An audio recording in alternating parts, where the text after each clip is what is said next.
በማመን ጀምረን በተጋድሎ እንኳን ብንኖር ቸርነቱን ተስፋ እያደረግን ቢሆንልን እያልን ነው የምንጮኸው እኛ ኦርቶዶክሳውያን ወገኖች።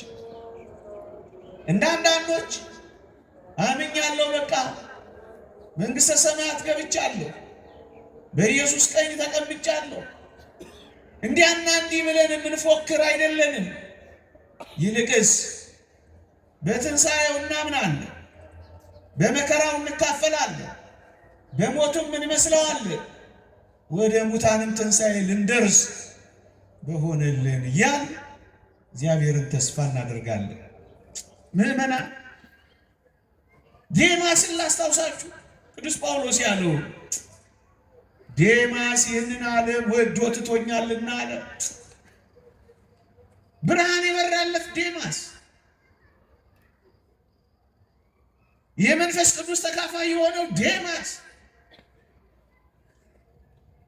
ሊመጣ ያለውን የዓለም ኃይል የቀመሰውን ዴማስ ሰማያዊ ስጦታ የተቀበለው ዴማስ ይህን ዓለም ወዶ ትቶኛልና አየህ፣ ብዙ ጸጋ እንኳን ቢኖረኝ ወደ ኋላ ልትል ስለምትችል ቢሆንልኝ ነው የሚባል።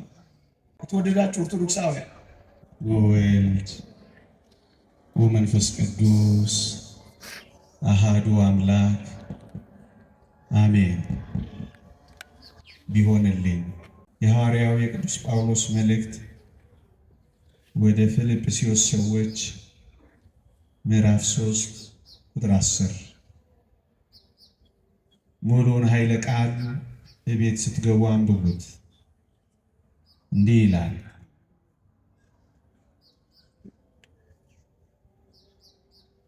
አውቀው ዘንድ በእምነት በመከራው እንድካፈል በሞቱም እንድመስለው ወደ ሙታን ትንሣኤ ልደርስ ቢሆንልኝ ይላል ሐዋርያው ቅዱስ ጳውሎስ። ልድገመው። አውቀው ዘንድ በእምነት በመከራው እንድካፈል በሞቱም እንድመስለው ወደ ሙታን ትንሣኤም ልደርስ ቢሆንልኝ ይላል ቅዱስ ጳውሎስ። በዚህ መልእክቱ እምነትን ያስቀድማል። አውቀው ዘንድ በእምነት ይላል። የሃይማኖት መነሻ የሃይማኖት መጀመሪያ እምነት ነውና እሱን ያስቀድማል። አውቀው ዘንድ በእምነት የሚለው ይሄንን ነው።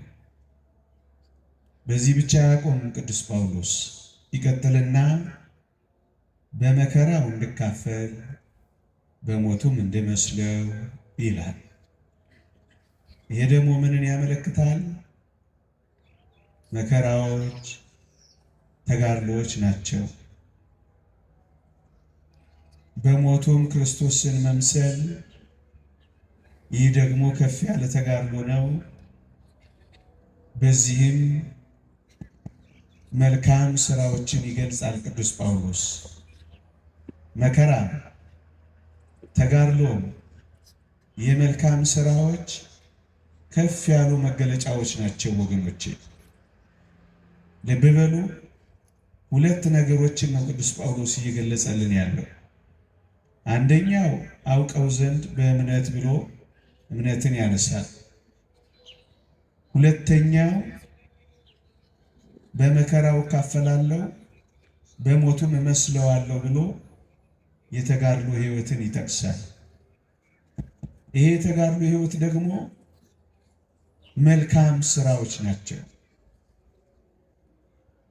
ቅዱስ ዮሐንስ አፈወርቅ ይህንን የፊልጵስዩስን መልእክት በተረጎመበት መልእክቱ እንዲህ ይላል፣ እዩ ቅዱስ ጳውሎስ በመልካም ስራዎችን ጭምር እንጂ በእምነት ብቻ እንዳልሆነ ያስተምረናል ይላል። ምክንያቱም አውቀው ዘንድ በእምነት ብቻ አይደለም ብሎ ያቆመው፣ በመከራውም ስለመካፈል በሞቱም ስለመምሰል። እነዚህ ተጋድሎች ደግሞ የመልካም ስራዎች መገለጫዎች ናቸው። ተጋድሎች መልካም ስራዎች ናቸው። ለዚህ ነው ቅዱስ ጳውሎስ ሁለቱንም የሚያነሳው፣ እምነትንም ተጋድሎንም፣ እምነትንም መልካም ስራንም የሚያነሳው ለዚህ ነው ቅዱስ ዮሐንስ አፈወርቅም በመልካም ስራዎች ጭምር እንጂ በእምነት ብቻ እንዳልሆነ አስተውል ይላል። ለዚህ ነው ኦርቶዶክሳዊት ቤተ ክርስቲያን በእምነት ብቻ እንድላለን የማትለው፣ እምነት ብቻ ብላ የማትናገረው ለዚህ ነው። የተወደዳችሁ ኦርቶዶክሳውያን በመከራው ከተካፈልን ክርስቶስን በሞቱ ከመሰልነው በሌላውማ እንደምን ልንመስለው ይገባ ይሆን? አሁን ቅዱስ ጳውሎስ ሁለት ነገሮችን ነገረን። በእምነት ከዚያስ በመልካም ስራዎች።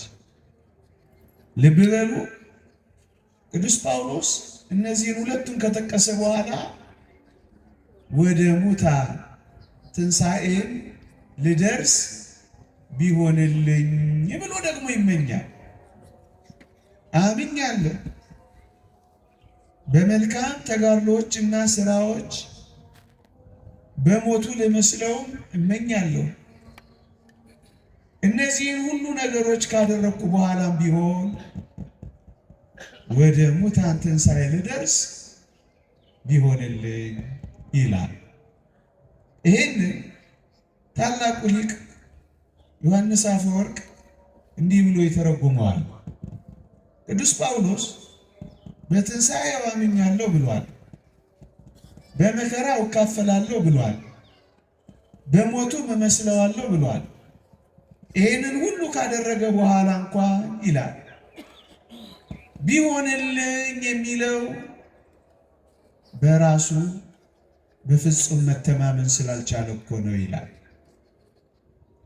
በአምድ በተጋድሎችና በመልካም ስራዎች የጸናው እንኳን ብሆን ይላል በሙታን ትንሣኤ አማካኝነት ወደ እግዚአብሔር መንግሥት ምን አለ በገባው በሆነልኝማ ይላል። ለምንድን ነው በሆነልኝ የሚለው ቅዱስ ጳውሎስ? ይህንን ሁሉ ካደረገ በኋላ እንኳን በራሱ ፍጹም መተማመን ስላልቻለ፣ እርግጠኛ መሆን ስላልቻለ በሆነልኝማ ሲል ተመልከቱት ይለናል። የተወደዳችሁ ክርስቲያኖች ይህ ሐዋርያ ታውቃላችሁ፣ እስከ ሦስተኛው ሰማይ የተነጠቀ ሐዋርያ ነው። ይህ ሐዋርያ ቃል ለቃል ኢየሱስ ክርስቶስን ያናገረ ሐዋርያ ነው። ይሄ ሐዋርያ ከለዋሪቆን እስከ ደማስቆ የእግሩ ሸሆና እስኪነቀል ድረስ የተንከራተተ ሐዋርያ ነው። ይሄ ሐዋርያ ቀን ቀን የመንግሥተ ሰማያትን ድንኳን እየሰፋ ወንጌልን እያገለገለ ሌሊት ሌሊት በማንም ሰው ላይ ላለመክበድ፣ የማንም ጥገኛ ላለመሆን፣ የራሱን ኑሮ ደግሞ ድንኳን እየሰፋ ድንኳን ሰፊ ነበር። በዚህ ሁሉ ኑሮ እየኖረ በረሃ በጽም በጾም እየተቃጠለ እንደ ጥራጊ ጉድፍ እየተባረረ እንዳበደ ውሻ በተገኘበት ቦታ እየተወገረ ይህንን ሁሉ ያደረገ ቅዱስ ጳውሎስ ምዕመናን ቢሆንልኝ ሲል ስሙትማ ነው የሚለው ዮሐንስ አፈወርቅ። ይሄ ምንን ያመለክታል? እዚህ የደረሰው ሐዋርያ እንኳን ሳይቀር ስለ መዳኑ ወይም በእርግጠኝነት መንግሥተ ሰማያት ስለመግባቱ ወይም በእርግጠኝነት ሩጫውን በድል ስለማጠናቀቁ አስረግጦ መናገር ካልደፈረ ይላል ዮሐንስ አፈወርቅ፣ እኛማ ይሄ ሐዋርያ ከኖረው ጥቂቱን መኖር ያልቻልንማ እንዴት አድርገን ደፍረን መናገር እንችላለን? እንዴት አድርገን ደፍረን እርግጠኞች መሆን እንችላለን? ይላል። ይልቅስ ከቅዱስ ጳውሎስ ጋር ቢሆንልን ብለን እንመኛለን እንጂ ይላል። የተወደዳችሁ ኦርቶዶክሳውያን በማመን ጀምረን በተጋድሎ እንኳን ብንኖር ቸርነቱን ተስፋ እያደረግን ቢሆንልን እያልን ነው የምንጮኸው እኛ ኦርቶዶክሳውያን ወገኖች። እንደ አንዳንዶች አምኛለሁ፣ በቃ መንግሥተ ሰማያት ገብቻለሁ፣ በኢየሱስ ቀኝ ተቀምጫለሁ፣ እንዲያና እንዲህ ብለን የምንፎክር አይደለንም። ይልቅስ በትንሣኤው እናምናለን፣ በመከራው እንካፈላለን፣ በሞቱም እንመስለዋለን፣ ወደ ሙታንም ትንሣኤ ልንደርስ በሆነልን እያል እግዚአብሔርን ተስፋ እናደርጋለን። ኦርቶዶክሳውያን እዚህ ጋር አንድ ነገር እንነጋገር። እግዚአብሔርን ስለማዳኑ ስራው ጠርጥረ ነው አይደለም። ይህን ስንናገር እግዚአብሔር እኛን ስለማዳኑ የታመነ ነው። እግዚአብሔር ለእኛ የመዳን ተስፋ ስለመስጠቱ እውነት ነው። እግዚአብሔርን እናምነዋለን፣ ራሳችንን ግን አናምነውም። እግዚአብሔር እንተማመንበታለን፣ ራሳችንን ግን እንጠረጥረዋለን። ምክንያቱም አምነን መካድ አለና። ቆሞ መውደቅ አለ፣ ገብቶ መውጣት አለ፣ ጀምሮ አለመጨረስ አለ፣ ንጹሕ ሆኖ መርከስ አለ። ስለዚህ ራሳችንን አናምነውማ። ለዚህ ነው ብዙ ተጋድሎች ያደረገ እንኳን ቢሆንልኝ ካለ ከእነዚህ ተጋድሎች አንዱ እንኳን መፈጸም ያልቻልኛ እንዴት አድርገን ደፍረን እርግጠኞች መሆን እንችላለን? ቅዱስ ጳውሎስ ከዚህ ሐሳብ ጋር የሚያያዝ አንድ አስደናቂ ትምህርት አስተምሯል። የተወደዳችሁ ክርስቲያኖች እሱን ትምህርት ባነሳላችሁ እንዴት ውብ መሰላችሁ! እንዲህ ይላል ቅዱስ ጳውሎስ፣ በሞቴ ስሙኝ። ምን ይላል? ለሌሎች ከሰበኩ በኋላ እኔ ደግሞ የተጣልኩ እንዳልሆን ሥጋዬን እየጎሰምኩ አስበዛዋለሁ ይላል። አንደኛ ቆሮንቶስ መልእክት ምዕራፍ 9 ቁጥር 24። ይህ አስደናቂን ሐዋርያ ስማው። ለሌሎች ከሰበኩ በኋላ የወደቁትን ካነሳ፣ የተጨነቀችውን ካሳረፍ፣ ያዘነችውን ካጽናና፣ ከወንጌል ባፋ የነበሩትን ወደ ወንጌል አምጥቼ ካጠመድኩ በኋላ፣ ለክርስቶስ ካቀረብኩ በኋላ እኔ ደግሞ የተጣልኩ እንዳልሆን ይላል። ለምንድን ነው ቅዱስ ጳውሎስ በሆነልኝማ ቢሆንልኝማ የሚለው? ለምንድን ነው? መጣል እንዳለ ስለሚያውቅ ነዋ። ይኸው እንዳልጣል ይላል። አየህ፣ ሰብኮ መጣል አለ፣ ቀድሶ አለመቀደስ አለ፣ አውድሶ መርከስ አለ፣ ቆሞ መውደቅ አለ፣ መጥቶ መቅረት አለ፣ ጀምሮ መፎረሽ አለ። እንዳልጣል ሲል ስማው፣ የተጣልኩ እንዳልሆን። ይሄ ሐዋርያ እንደዚህ ብሎ ከሰጋ፣ ወዳጄ እኔ እናንተ ፉከራችን የት ልናደርገው ነው? ድኛለሁ፣ እርግጠኛ ነኝ። እንዴት ነው ላንል የምንችለው? የተጣልኩ እንዳልሆን እያለ ጻድቁ ተክለ ሃይማኖትም እኮ እንዲህ ነው ያሉት፣ ዓለሙን አበራሁ እኔ ግን ለራሴ ጠፋሁ።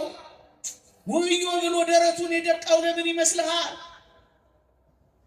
አየህ እንዳይጣል ነዋ። ይህንን ነው። ለምንድን ነው ወደ ሙታንም ትንሣኤ ልደርስ ቢሆንልኝ? መጣል ስላለ ነዋ። መተው ስላለ ነዋ። አለመጨረስ ስላለ ነዋ። እንዴ 42 ኪሎ ሜትር መሮጥ የጀመረ ሰው ገመዱን ካልበጠሰ በቀር እርግጠኛ መሆን ይችላል? አይችልም። በሽቅድምድም ስፍራ እንደሚሮጡት እናንተም እንዲሁ ታገኙ ዘንድ ሩጡ። ካልጨረስ አቋርጠ ከወጣ እንዴት አክሊል ታገኛለህ? እሱ ስላለ እኮ ነው። ፊሽካ የተነፋለት እኮ አታሸንፍም። ተኩስ የተተኮሰለት እኮ አትጨርስም። ገመዱን ስትበጥሰው፣ አክሊሉን ስትጎናጸፈው፣ እስከዛ ድረስ ግን እንዳትጣል ቢሆንልኝ ትላለህ። እሱ ነው የሚለው ቅዱስ ጳውሎስ። እንዳልጣል ግን ምን አደርጋለሁ? እጎስመዋለሁ። ሥጋዬን እየጎሰምኩ አስገዛዋለሁ። መረን አልሰጠው። በጾም አስገዛዋለሁ። በጸሎት አስገዛዋለሁ። በትህርምት አስገዛዋለሁ። በጸጥታ አስገዛዋለሁ። በመቆጠብ አስገዛዋለሁ። በልክ በመኖር አስገዛዋለሁ። ለምን? እንዳልጣል ነው። መጣል ግን ምንድን ነው ወዳጆቼ? እቺ ጥቂት ነገር ታነጋግራለች ምዕመናን። መጣል ምንድን ነው? መጣል አለ አምኖ ያየው አማኑ እኮ ነው ጳውሎስ። አማን ብቻ አይደለም፣ በተጋድሎ የኖረ ነው ጳውሎስ። እንዳልጣል ብሎ ለምን ሰጋ? መጣልስ ምንድን ነው? እንዲህ ይላል ራሱ ሐዋርያ። መጣል ምንድን ነው? ሐዋርያው እንዲህ ይላል ዕብራውያን ምዕራፍ 6 ቁጥር 6 እስከ 9 እንዲህ ይላል ሐዋርያው፣ ዝናብ የሚወርድባት መሬት ፍሬ ካላፈራች ይልቁንም እሾህና ኩርንችት ካወጣች ይላል የተጣለች ናት ይላል። ለምንድን ነው ቢሆንልኝ የሚለው? ይሄን ሁሉ ጸጋ ካገኘው በኋላ ፍሬ ሳላፈራ ቀርቼ የተጣልኩ እንዳልሆን ነዋ። ወንጌል ሰብከ ተሰብከ የተጣልክ እንዳትሆን ፍሬ ያስፈልጋል። ይሄ ሁሉ የወንጌል ዝናብ ነጠቃ ወርዶብህ የጽድቅ ፍሬ ከሌለ እሾህና ኩርንችት ብታወጣ፣ እንደተማርከው ባትኖር፣ እንደተነገረ ባትመላለስ ትጣላለህ። ለዚህ ነው ከጳውሎስ ጋር አብረህ ወደ ሙታንም ትንሣኤ ብደርስ ቢሆንልኝ የምትለው። ቢሆንልኝ የምትለው ልብ በሉ። እሾህና ኩርንችት ብታወጣ የተጣለች ናት። ተጥላ ምን ትሆናለች? ለመረገምም ትቀርባለች ይላል። ትረገማለች። መጨረሻው መቃጠል ነው ይልልሃል። መጨረሻው አንዳንዶች እሺ እንጣል፣ ከዚያ እንቃጠል፣ እንደገና ግን በአዲስ መልክ እንሰራለን ይላል። መጨረሻውም ነው የሚለው ወዳጅ። አግሪካልቸር እንደዛ ሊሆን ይችላል። ይሄ ግን መጨረሻዋ መቃጠል ነው፣ ወደ እሳትም መጣል ነው፣ መረገም ነው። ለምንድን ነው ቅዱስ ጳውሎስ ቢሆንልኝ የሚለው? እንዳይረገም ነው፣ በርትቶ እንዳይደክም ነው፣ ከጸጋው እንዳይጎድል ነው፣ ገብቶ እንዳይወጣ ነው፣ አምኖ እንዳይክድ ነው፣ ሳይወስን ቀርቶ በእውነት እንዳይጣል ነው። ይሄ ስጋት ስላለ እኮ ነው። በትንሣኤው አምናለሁ፣ በመከራው እካፈላለሁ፣ በሞቱ እመስለዋለሁ፣ አውቀው ዘንድ በእምነት ቀርባለሁ፣ ወደ ሙታንም ትንሣኤ ልደርስ ቢሆንልኝ የሚለው ለምን? መጣል ስላለ ነው ወዳጅ። መጣል